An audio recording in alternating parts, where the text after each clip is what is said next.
سەرڕای ڕێگریەکانی حکوومەتی ئێران لەوەی کچان و کوڕان نابێت جەژنی ڤاڵەنتاین بگێڕن و ئەم بۆنەیە بە نەریتێکی ڕۆژاوای و خراپ بۆ گەنجان لە قەڵەم دەدات، بەڵام لە سنەی ڕۆژهەڵاتی کوردستان کوڕان و کچان بۆ چوونی جیاوازیان هەیە. پێیان وایە هەر بۆنێکی دەرەکی ببێتە مای خۆشحاڵی مرۆڤ ئاسایی ڕەچاو بکرێت.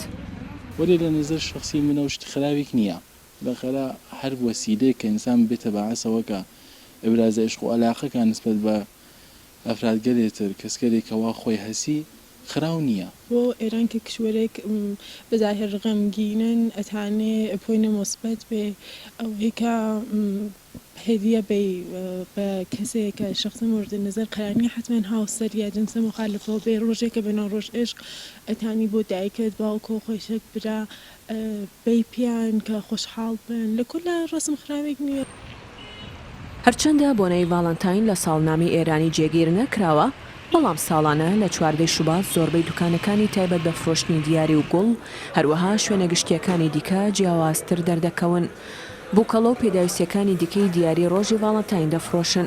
دوکاندارێک دەڵێت زۆربەی کڕیارەکانی ڕۆژی ڤاڵەنتاین تەمەنیان لە 12 بۆ 40 ساڵین لە هەردوو ڕەگەزدا.